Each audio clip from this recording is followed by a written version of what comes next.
देश भर के 46 स्थानों पर रोजगार मेले का आयोजन। प्रधानमंत्री ने 1 लाख से अधिक युवाओं को सौंपा नियुक्ति पत्र। रांची में केंद्रीय मंत्री अर्जुन मुंडा और मेरू में अन्नपूर्णा देवी रही मौजूद। रांची के मोरहाबादी में राज्य स्तरीय महिला महासम्मेलन आयोजित। मुख्यमंत्री बतौर मुख्य अतिथि हुए शामिल। कहा, राज्य के विकास में महिलाओं का योगदान महत्वपूर्ण। धनबाद में कोयला कारोबारियों के ठिकानों पर आईटी का छापा। गिरिडीह में पुलिस ने 9 साइबर अपराधियों को किया गिरफ्तार। 25 मोबाइल, 28 सिम, 23 एटीएम समेत अन्य सामान बरामद। और हेमंत सोरेन की पीएमएलए कोर्ट में पेशी। ईडी को 3 दिनों की मिली रिमांड। हाईकोर्ट ने हेमंत की गिरफ्तारी को चुनौती वाली याचिका पर अब 27 फरवरी को सुनवाई।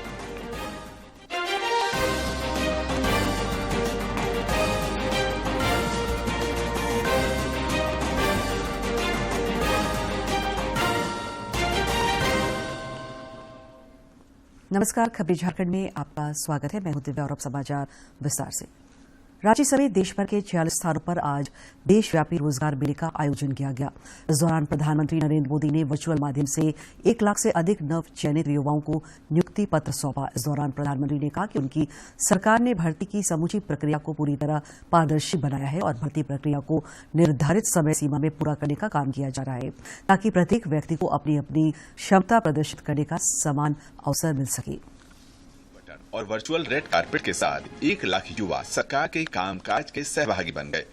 इन्हें राजस्व विभाग, गृह मंत्रालय, उच्च शिक्षा विभाग, परमाणु ऊर्जा विभाग, रक्षा मंत्रालय, वित्तीय सेवा विभाग, स्वास्थ्य एवं परिवार कल्याण मंत्रालय, जनजातीय मामलों के मंत्रालय और रेलवे मंत्रालय के जरिए देश सेवा करने का मौका प्रदान किया गया।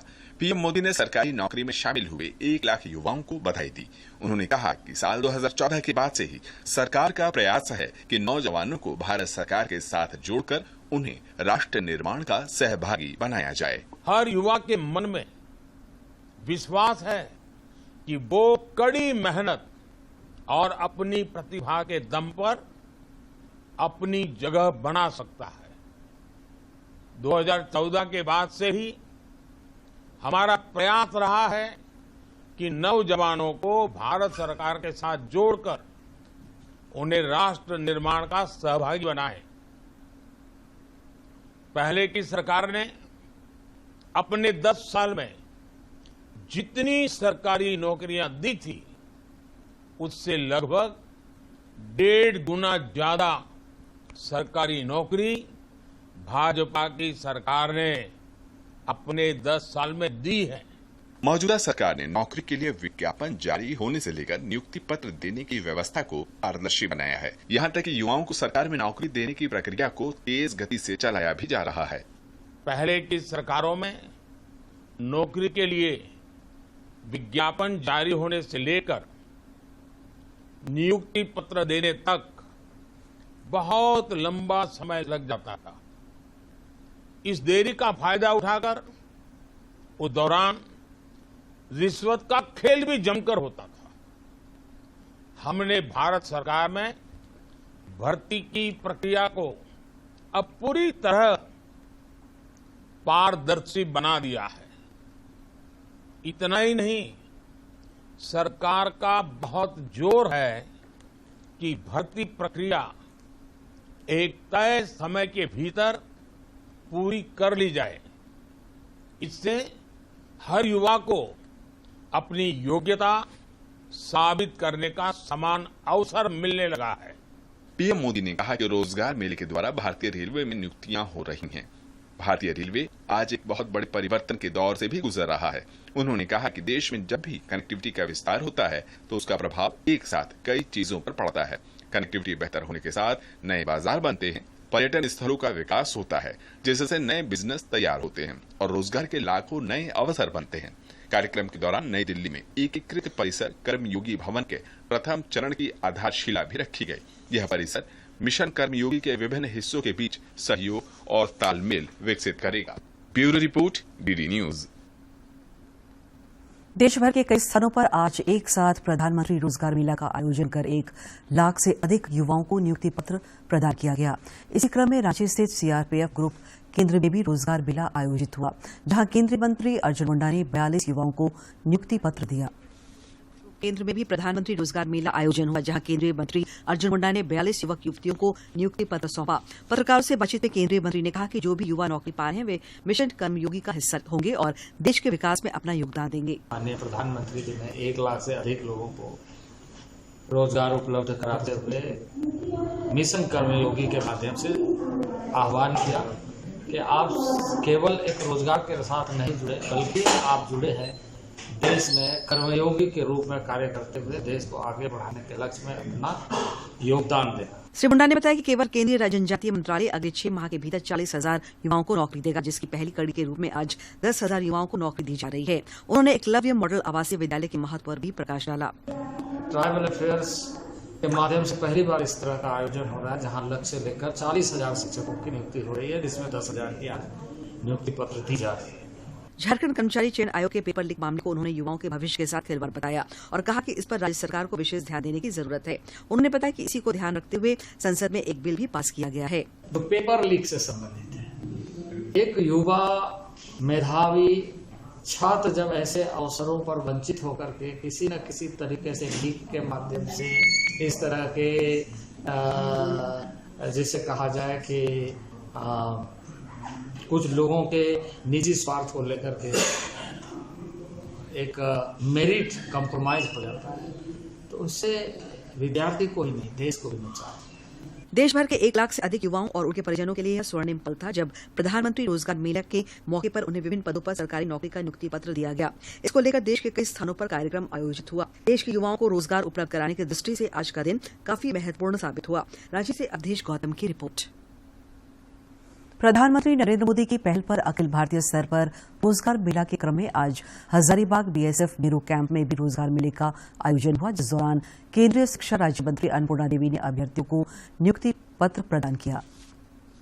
जीवन में रोटी रोजगार का विषय सबसे अधिक महत्वपूर्ण समझा जाता है, जिसे देखते हुए केंद्र सरकार ने रोजगार देने का एक अनवरत सिलसिला शुरू किया है। प्रधानमंत्री नरेंद्र मोदी ने अखिल भारतीय स्तर पर आज एक बार फिर रोजगार मेला में योग्य अभ्यर्थियों को वर्चुअल तरीके से नियुक्ति पत्र सौंपा। हजारीबाग बीएसएफ नेहरू कैंप में भी इस रोजगार मेले का वर्चुअल आयोजन हुआ, जहां केंद्रीय शिक्षा राज्य मंत्री अन्नपूर्णा देवी ने लगभग 119 अभ्यर्थियों को नियुक्ति पत्र प्रदान किया।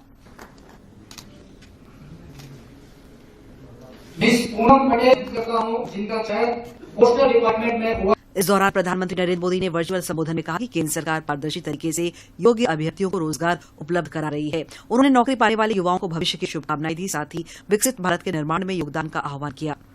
हमारा प्रयास रहा है कि नौजवानों को भारत सरकार के साथ जोड़कर उन्हें राष्ट्र निर्माण का सहभागी बनाएं। इस मौके पर केंद्रीय शिक्षा राज्य मंत्री अन्नपूर्णा देवी ने भी सभी सफल अभ्यर्थियों को ढेर सारी शुभकामनाएं दी। उन्होंने कहा कि प्रधानमंत्री रोजगार के माध्यम से देश के युवाओं को बड़ी सौगात दे रहे हैं, जो उनके भविष्य की दिशा को तय करेगा। लगातार आज हम 8 लाख से ज्यादा अभ्यर्थियों को नियुक्ति पत्र दे चुके हैं। आज भी 1 लाख से ज्यादा नियुक्ति पत्र अभ्यर्थियों को दी जाएगी। केंद्रीय शिक्षा राज्य मंत्री ने भारत में जारी विकास गतिविधियों और राष्ट्र के नवनिर्माण में युवाओं के योगदान की चर्चा करते हुए कहा कि देश में आधारभूत संरचना का विकास हो रहा है, साथ ही शिक्षा और स्वास्थ्य सेवाओं का दायरा भी बढ़ा है। छोटे उद्योगों में भी युवाओं के लिए अपार संभावनाओं के द्वार खुले हैं। घरेलू छोटे मंझोले उद्योग में नवजीवन का संचार हुआ है। इससे रोजगार, व्यापार और निवेश के नए अवसर पैदा हुए हैं। इस दौरान सफल अभ्यर्थियों ने प्रधानमंत्री नरेंद्र मोदी को रोजगार उपलब्ध करने के लिए दिल से धन्यवाद दिया और केंद्र सरकार की नीतियों, नियत तथा कार्यों की जमकर प्रशंसा की। अभी जो बदलाव आया है, ये बदलाव आया है कि अभी का जो प्रक्रिया है वो पहले के प्रक्रिया से बहुत अच्छा कर दिया गया है, जिसके कारण बच्चों को ज्यादा वेट नहीं करना पड़ रहा है और जल्दी उसे नियुक्ति पत्र दे दिया जा रहा है। यह तीसरा मौका था जब हजारीबाग नेहरू कैंप में रोजगार मेला का आयोजन हुआ। निश्चित रूप से केंद्र सरकार ने युवाओं के लिए रोजगार और खुशियों का पिटारा खोलकर अपने वादे को पूरा किया है। हजारीबाग से दिवाकर कुमार की रिपोर्ट। भारत की एकीकृत भुगतान सेवा यूपीआई की सुविधा श्रीलंका और मॉरिशस में शुरू कर दी गई है। इस अवसर पर प्रधानमंत्री नरेंद्र मोदी ने कहा कि हिंद महासागर क्षेत्र के 3 मित्र देशों के लिए आज विशेष दिवस है। उन्होंने यह भी कहा कि एक आधुनिक डिजिटल तरीके से ऐतिहासिक संबंधों को जोड़ा जा रहा है। 3 मित्र देशों के लिए आज एक विशेष दिन है। अपने ऐतिहासिक संबंधों को आज हम आधुनिक डिजिटल रूप से जोड़ रहे हैं। ये हमारे लोगों के विकास के लिए हमारे कमिटमेंट का प्रमाण है। फिनटेक कनेक्टिविटी के माध्यम से केवल क्रॉस बॉर्डर ट्रांजैक्शंस की ही नहीं, क्रॉस बॉर्डर कनेक्शन को भी बल मिलेगा। भारत का यूनिफाइड पेमेंट इंटरफेस यानी यूपीआई आज नया दायित्व निभा रहा है, यूनाइटिंग पार्टनर्स विद इंडिया। राजधानी रांची के मोरहाबादी मैदान में आयोजित सखी मंडल की महिलाओं का राज्य स्तरीय एक्सपोजर एवं क्षमता संवर्धन शिविर सह महिला महासम्मेलन का आयोजन हुआ। कार्यक्रम में बतौर मुख्य अतिथि मुख्यमंत्री चंपाई सोरेन शामिल हुए। इस अवसर पर उन्होंने 55,000 महिला सखी मंडलों के बीच आजीविका हेतु 825 करोड़ रुपए की सहायता और क्रेडिट सपोर्ट का वितरण किया। इस दौरान मुख्यमंत्री ने राज्य के विकास में महिलाओं के योगदान को महत्वपूर्ण बताया। उन्होंने कहा कि राज्य सरकार अब 125 यूनिट मुफ्त बिजली देगी। राज्य सरकार द्वारा चलाई जा रही कई योजनाओं का जिक्र करते हुए उन्होंने कहा कि पीएम आवास योजना से वंचित परिवारों को अब वह आवास योजना का लाभ दिया जा रहा है। कार्यक्रम में मंत्री आलमगीर आलम और सत्यानंद भोक्ता भी शामिल हुए। सबसे ज्यादा ये 4 साल के अंतर्गत में सबसे ज्यादा स्वायत्ता और हर तरह की महिला समूह को किस तरह से विकसित और सशक्तिकरण की कदम हमारा सरकार हर समय उठाने का काम किया। इसीलिए आज जो उपस्थित है यहाँ हजारों की संख्या में पूरा राज्य में हाथ पर मंडल ने इसी तरह का 55,000 सुखी मंडल का उपस्थिति और इस सरकार ने आज भी 825 करोड़ समूह के बीच में सहायता राशि देने का काम कर रही है। अब पूरा 4 साल में 8,247 करोड़ रुपया हर तरह से महिला समूह को मदद करने के काम किया है। आज रांची रेलवे स्टेशन से अयोध्या के लिए आस्था स्पेशल ट्रेन को भाजपा के प्रदेश अध्यक्ष बाबूलाल मरांडी और संगठन महामंत्री कर्मवीर सिंह ने हरी झंडी दिखाकर रवाना किया। इससे पहले इनके द्वारा अयोध्या धाम जा रहे राम भक्तों पर पुष्प वर्षा कर उनका स्वागत किया गया। इस अवसर पर सांसद संजय सेठ, विधायक सीपी सिंह, नवीन जायसवाल और सबरी लाल समेत कई नेता और कार्यकर्ता उपस्थित थे। मुख्यमंत्री चंपाई सोरेन की अध्यक्षता में आज राज्य मंत्रिपरिषद की महत्वपूर्ण बैठक में कुल 25 प्रस्तावों पर मुहर लगी। बैठक की जानकारी देते हुए कैबिनेट सचिव वंदना डाडील ने बताया कि राज्य विधानसभा का बजट सत्र 23 फरवरी से शुरू होकर 2 मार्च तक चलेगा। 27 फरवरी को बजट पेश किया जाएगा। इसके अलावा एक अन्य प्रस्ताव में राज्य के विश्वविद्यालय और अंगीभूत महाविद्यालय में सहायक प्रोफेसर की नियुक्ति के लिए नियमावली को मंजूरी दी गई। महाविद्यालयों में सहायक प्राध्यापक की नियुक्ति एवं पीएचडी में प्रवेश हेतु झारखंड एलिजिबिलिटी टेस्ट के आयोजन के लिए जेट एग्जामिनेशन कंडक्शन रूल के गठन के संबंध में असिस्टेंट प्रोफेसर और पीएचडी में प्रवेश के लिए जेट के माध्यम से क्वालिफाइंग टेस्ट आहूत किया जाएगा और इसके लिए एग्जामिनेशन कंडक्ट रूल्स का गठन पहली बार किया गया है। प्रस्ताव संख्या 2 ये भी उच्च एवं तकनीकी शिक्षा विभाग से चतुर्थ चरण में अंगीभूत किए गए महाविद्यालयों के SC/ST शिक्षकों की नियुक्ति के समय शैक्षणिक अर्हता को माननीय राज्यपाल द्वारा शिथिल किए जाने के उपरांत 22 SC/ST शिक्षकों का सेवा सामंजन एवं वेतन निर्धारण उपलब्ध सृजित पदों के विरुद्ध डेट ऑफ एब्जॉर्प्शन की तिथि से करने की स्वीकृति के संबंध में रांची में आज कांग्रेस प्रदेश अध्यक्ष राजेश ठाकुर की अध्यक्षता में चुनाव समिति की पहली बैठक हुई। बैठक में मुख्य अतिथि के तौर पर प्रदेश प्रभारी गुलाम अहमद मीर शामिल हुए। बैठक में झारखंड की लोकसभा की सभी 14 सीटों के संदर्भ में विस्तार पूर्वक चर्चा की गई। इस क्रम में प्रत्येक लोकसभा के 3-3 संभावित प्रत्याशियों के नाम को चयनित कर अंतिम निर्णय के लिए आलाकमान को भेजा गया है। पूर्व मुख्यमंत्री हेमंत सोरेन की याचिका पर आज झारखंड हाईकोर्ट में सुनवाई हुई। मामले में समेकित जवाब दाखिल करने के लिए प्रवर्तन निदेशालय ईडी ने समय मांगा है। मामले पर अगली सुनवाई 27 फरवरी को होगी। मामले को फाइनल डिस्पोजल के लिए रखा गया है। हेमंत सोरेन की ओर से सुप्रीम कोर्ट के वरीय अधिवक्ता कपिल सिब्बल, महाधिवक्ता राजीव रंजन और पीयूष चित्रिस ने पक्ष रखा। इवेंट से इलीगल अरेस्ट हमने कहा था और डिटेंशन और उसके बाद का जो कार्रवाई था उसको हम लोगों ने चैलेंज किया था। उस अमेंडमेंट एप्लीकेशन को कोर्ट ने आज अलाउ कर दिया है और सारा कंसोलिडेटेड रिप्लाई देने के लिए ईडी को डायरेक्शन दिया गया है कि जो मेन रीट हम लोग का जो कंथन था उसका प्रेयर और प्लस अमेंडमेंट का जो ग्राउंड्स और जो सब्सिक्वेंट अमेंडमेंट्स हैं सारे का एक कंसोलिडेटेड रिप्लाई ईडी को फाइल करना है और इस पे इसका फाइनल डिस्पोजल के लिए कोर्ट ने 27 तारीख के लिए डेट रखा है। कथित भूमि घोटाला मामले में पूर्व मुख्यमंत्री हेमंत सोरेन को 5 दिनों के रिमांड खत्म होने के बाद आज पीएमएलए कोर्ट में पेश किया गया। ईडी ने उनसे पूछताछ के लिए रिमांड अवधि बढ़ाने की मांग की, जिस पर कोर्ट ने 3 दिनों की ईडी को रिमांड दी है। इससे पहले भी ईडी 10 दिन के रिमांड पर हेमंत सोरेन से पूछताछ कर चुकी है।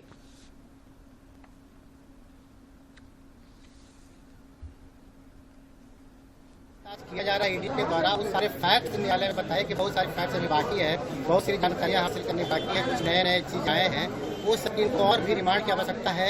इसलिए और हमको 4 दिन का रिमांड उनकी ईडी तरफ से मांगा गया था, लेकिन डिफेंस की तरफ से बात किया कि अभी जो रिमांड है उनको अब ज्यादा हो गया है, रिमांड अवधि पूरी हो गई है, अब आगे का रिमांड ना दिया जाए उसका ऑब्जेक्शन किया गया, लेकिन न्यायालय ने दोनों पक्ष सुनने के बाद में 3 दिन का और रिमांड दिया। धनबाद में वस्तु एवं सेवा कर जीएसटी विभाग ने कारोबारी श्याम शर्मा के ठिकानों पर छापेमारी की। आज सवेरे करीब 6 बजे धनबाद पहुंची टीम ने गोविंदपुर और बरवा अड्डा स्थित श्याम शर्मा के टीएमटी फैक्ट्री, दफ्तर, फ्लावर मिल और आवास पर छापेमारी कर कागजातों को खंगालने में जुट गई। बताया जा रहा है कि श्याम शर्मा के कारोबार से जेएमएम नेता अमितेश सहाय भी जुड़े हुए हैं। अमितेश सहाय झारखंड के पूर्व मुख्यमंत्री हेमंत सोरेन के नजदीकी बताए जाते हैं।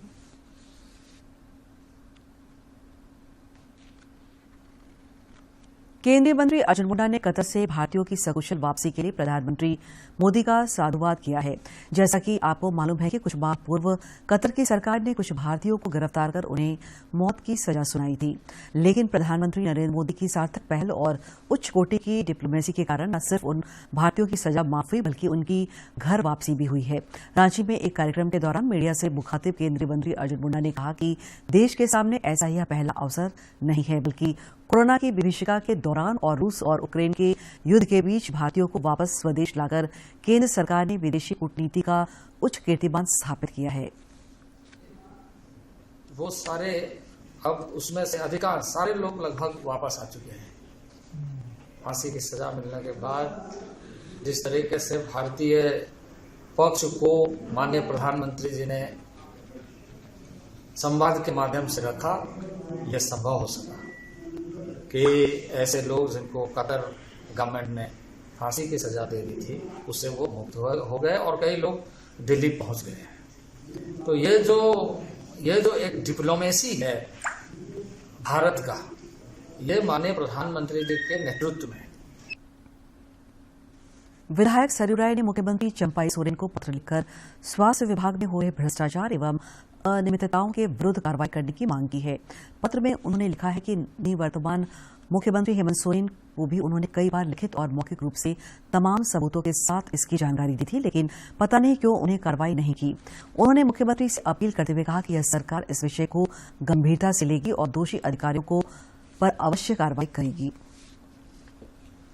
मुख्यमंत्री चंपाई सोरेन से आज मुख्यमंत्री आवास में श्री शिव बारात आयोजन महासमिति पहाड़ी मंदिर रांची के एक प्रतिनिधि मंडल ने मुलाकात की। इस अवसर पर प्रतिनिधि मंडल द्वारा 8 मार्च को महाशिवरात्रि पूजा के अवसर पर आयोजित होने वाली शिव बारात में शामिल होने के लिए उन्हें आमंत्रित किया गया।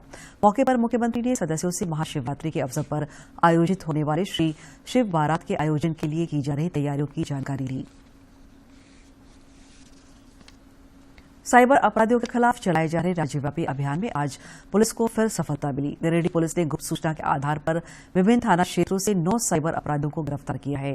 गिरफ्तार अपराधियों के पास से पुलिस ने 25 मोबाइल, 28 सिम, 23 एटीएम सहित कई अन्य सामान बरामद किए गए हैं। पुलिस अधीक्षक दीपक कुमार शर्मा ने बताया कि ये अपराधी नौकरी देने के नाम पर फर्जी बैंक अधिकारी बनकर अश्लील वीडियो कॉलिंग से ब्लैकमेलिंग कर या अन्य तरीकों से लोगों को फंसाकर उनसे ठगी करते थे। 17 पासबुक और 4 पैन कार्ड तथा 13 आधार कार्ड भी जब्त किए गए हैं। साइबर अपराधियों में एक चंदन कुमार एक काफी शातिर साइबर अपराधी है, जो बजाज फाइनेंस का बैंक कर्मी बनकर काफी लोगों को ठगी कर चुका है। इसके साथ ही जो अन्य साइबर अपराधी थे वो नौकरी का झांसा देकर ठगी करते थे और इसके अलावा सेक्सटोर्शन के नाम पर ठगी करते थे। और इसी प्रकार साइबर अपराधी के विरुद्ध में जो गिरिडीह पुलिस के द्वारा अभियान चलाया जा रहा है वो आगे भी जारी रहेगा। बाघमारा विधायक ढुलू मेहतो आज छेड़छाड़ के एक मामले में धनबाद न्यायालय में पेश हुए। यहां उनका बयान दर्ज कर मामले में सुनवाई को लेकर न्यायालय ने अगली तारीख मुकर्रर कर दी। न्यायालय से बाहर निकलकर विधायक ढुलू मेहतो धनबाद के पूर्व एसएसपी पर जमकर बरसे। उन्होंने कहा कि राजनीति से प्रेरित होकर उन पर कई झूठे मुकदमे दर्ज कराए गए हैं। द्वारा जो क्रिमिनल था वो वर्दी के नाम पर क्राइम करता था यहाँ पे, पूर्व एसएसपी संजीव कुमार, उनके द्वारा लगातार जितना झूठा मुकदमा कर रहा था उसी के लेकर डेट था और एज स्टेटमेंट था। हमें पूरा विश्वास न्यायालय प्रत्याय न्यायालय तो ही है, न्यायालय से हमें न्याय मिलेगा। क्या मामला क्या? आज पूरा विश्व जलवायु परिवर्तन को लेकर चिंता में है। जलवायु परिवर्तन और कार्बन उत्सर्जन पूरे विश्व के साथ साथ झारखंड के लिए भी गहरी चिंता का विषय है। आने वाले समय में इससे कैसे निजात पाया जा सके, इसको लेकर राजधानी रांची में 14 और 15 फरवरी को एक अंतर्राष्ट्रीय सेमिनार का आयोजन होने जा रहा है। इसके लिए गठित टास्क फोर्स के अध्यक्ष AK रस्तोगी ने बताया कि इस सेमिनार में राज्य सरकार के आला अधिकारी, इस विषय के जानकार और देश विदेश के चिंतक भाग लेंगे।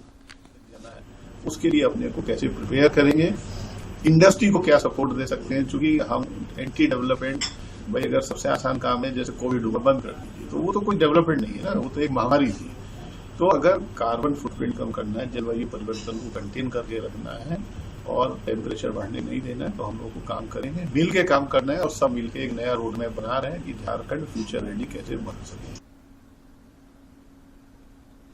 राजधानी रांची समेत राज्य के कई इलाकों में आज से पश्चिमी विक्षोभ का असर दिखने को मिल रहा है।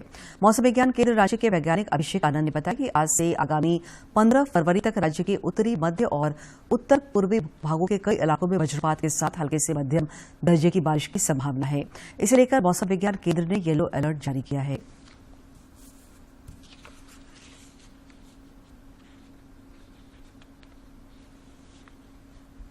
और अब देखते हैं फटाफट अंदाज में जिलों की खबरें।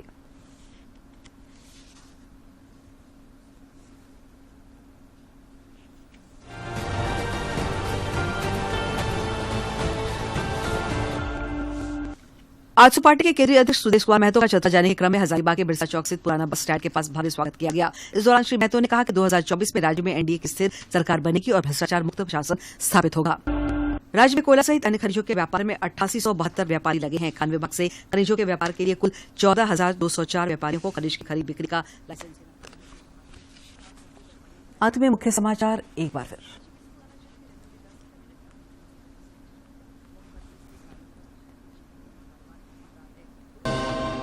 देश भर के 46 स्थानों पर रोजगार मेले का आयोजन। प्रधानमंत्री ने 1 लाख से अधिक युवाओं को सौंपा नियुक्ति पत्र। रांची में केंद्रीय मंत्री अर्जुन मुंडा और मेरू में अन्नपूर्णा देवी रही मौजूद। रांची के मोरहाबादी में राज्य स्तरीय महिला महासम्मेलन आयोजित। मुख्यमंत्री बतौर मुख्य अतिथि हुए शामिल। कहा राज्य के विकास में महिलाओं का योगदान महत्वपूर्ण। धनबाद में कोयला कारोबारियों के ठिकानों पर आईटी का छापा। गिरिडीह में पुलिस ने 9 साइबर अपराधियों को किया गिरफ्तार। 25 मोबाइल, 28 सिम, 23 एटीएम समेत अन्य सामान बरामद। और हेमंत सोरेन की पीएमएलए कोर्ट में पेशी। ईडी को 3 दिनों की और मिली रिमांड। हाईकोर्ट में हेमंत की गिरफ्तारी को चुनौती वाली याचिका पर अब 27 फरवरी को सुनवाई।